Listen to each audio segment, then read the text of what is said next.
Selem, bienvenue dans les secrets du paradis concernant les houris, partie 2. La partie 1 a été très bien reçue et appréciée. Je vous invite à la voir. Il y a également plein de vidéos secrets et mystères du paradis, ainsi que les mystères de la foi avec l'intelligence artificielle ChatGPT.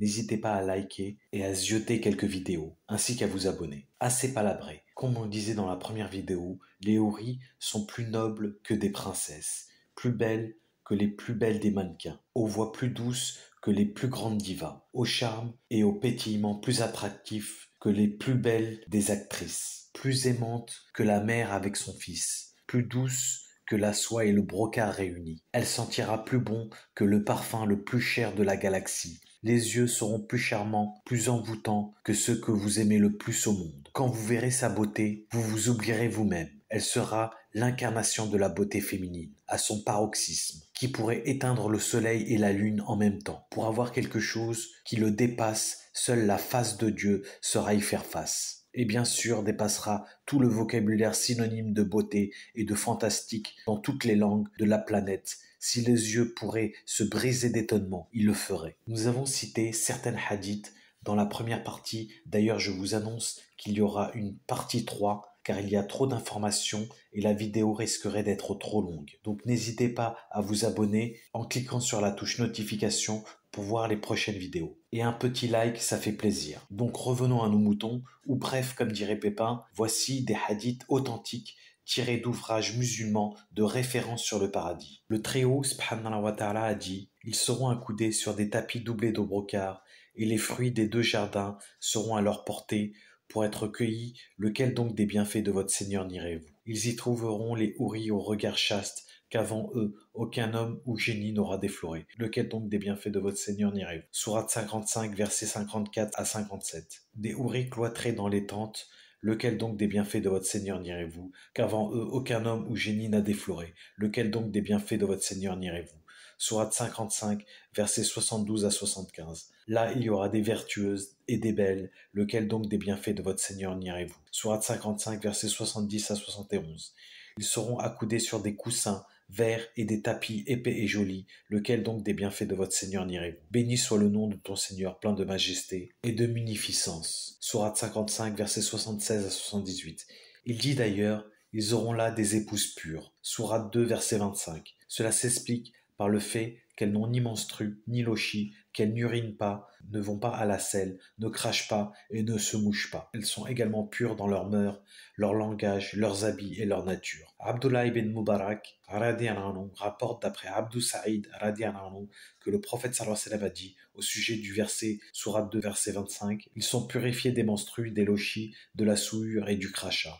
Abu el-Awas radiyallahu anhu dit au sujet du verset des houris cloîtrés dans des tentes, Sourate 55 verset 72, qu'une nuée venant du trône plut. Les houris furent créés à partir des gouttes de la miséricorde. Puis on dressa pour chacune d'entre elles une tente au bord des fleuves ayant pour superficie 40 miles, soit 65 kilomètres, et dépourvue d'entrée. Quand l'ami de Dieu arrive auprès de la tente, celle-ci s'en trouve pour que cet ami sache que cette tente est à l'abri des créatures, qu'il s'agisse des anges ou des serviteurs.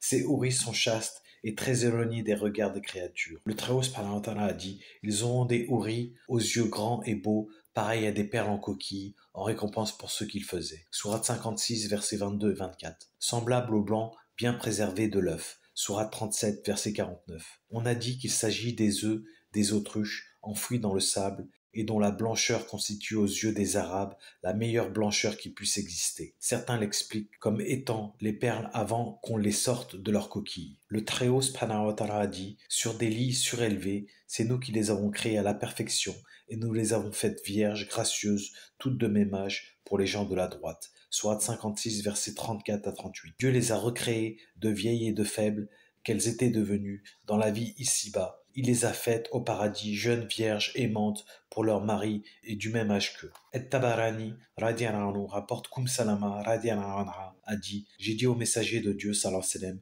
explique-moi ce que Dieu le Très-Haut veut dire par houris aux grands yeux. » Il répondit « Des houris blanches aux grands yeux, la paupière d'une hourie ressemble à l'aile d'un aigle. » Je lui demandai une nouvelle fois « Explique-moi ce que le Très-Haut veut dire par comme des œufs cachés. » Il répondit, leur pureté est celle des perles qui sont encore dans leur coquillage, et que les mains n'ont pas touché. Elle demanda aussi, explique-moi ce que Dieu veut dire par semblable au blanc caché de l'œuf. Il répondit, elles sont aussi fines que la peau intérieure de l'œuf. Elle demanda encore, ô messager de Dieu, explique-moi ce que Dieu veut dire par aimante et d'égale jeunesse. Il répondit, elles trouvèrent la mort dans la vie ici-bas, vieilles aux yeux chassieux, aux cheveux grisonnants. Il les a recréées après la vieillesse et les a faites vierges, aimantes, désirantes, d'un même âge et d'un même jour de naissance. Elle demanda au messager de Dieu, qui sont meilleures, les femmes de la vie ici-bas ou les houris aux grands yeux? Il répondit, les femmes de la vie ici-bas sont meilleures que celles du paradis, comme l'est l'extérieur d'un habit par rapport à sa doublure. Elle demanda au messager de Dieu, pourquoi, mais de quelle façon? Il répondit,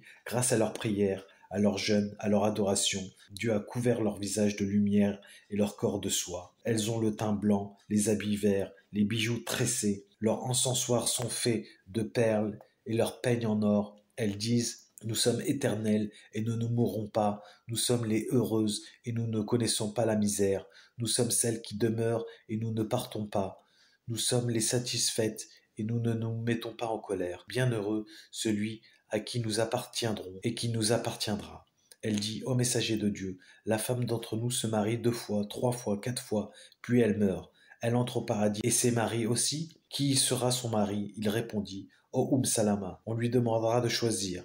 Elle choisira celui qui a le meilleur caractère. Elle dira, ô Seigneur, celui-ci s'est le mieux comporté à mon égard dans la vie ici-bas. Fais qu'il soit mon mari. Ô Salama, le bon caractère l'emporte sur tout le bien de la vie ici-bas et de la vie dans l'au-delà. Abu Bakr ibn Abu Shaiba rapporte d'après Aïcha qu'une vieille femme des Ansar vint trouver le messager de Dieu sallallahu alayhi wa sallam et lui dit, ô messager de Dieu, prie Dieu de me faire entrer au paradis. Il dit, les vieilles femmes n'entrent pas au paradis. Le messager de Dieu s'en alla, fit sa prière, puis revint auprès de Aïcha.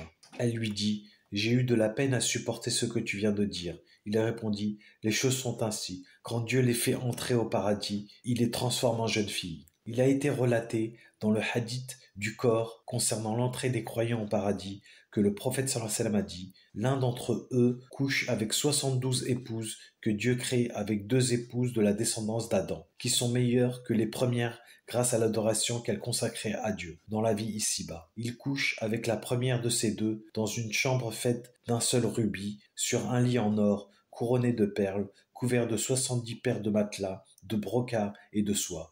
Il pose sa main entre ses 2 épaules, puis il regarde l'emplacement de sa main sur sa poitrine à travers ses vêtements, sa peau et sa chair. Il voit la moelle de ses jambes, comme chacun de vous regarde le fil à travers le roseau des rubis. Chacun d'eux trouve son miroir dans le foie de l'autre. Pendant qu'il est avec elle, aucun ennui ne s'empare ni de lui ni d'elle. À chaque relation charnelle, elle est toujours vierge et ne se plaint pas de ses étreintes. Et lui demeure en érection.